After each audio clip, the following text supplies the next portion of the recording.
Kalilangan Festival ka 2025. Yes, sir. So, kinsay nagdaog? Barangay San Isidro. Oh, ladies and gentlemen. Mao na yung nagdaog. Barangay San Isidro. Naging first place tayo sa Barangay San Isidro. Mabuhay! Mabuhay! Thank you for watching.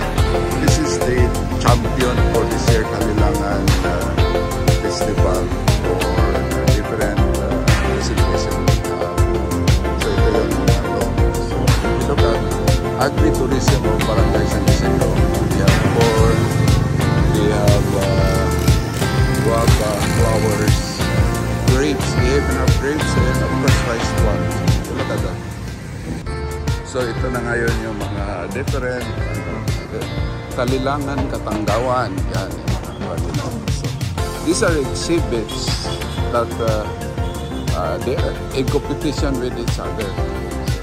Ito yung Barangay Mabuhay, Barangay Lagaw.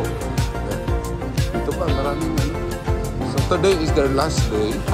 They have to remove this already kasi plaza ito eh. Ito yung, so again, thank you for watching our vlog. This is about General Santos City.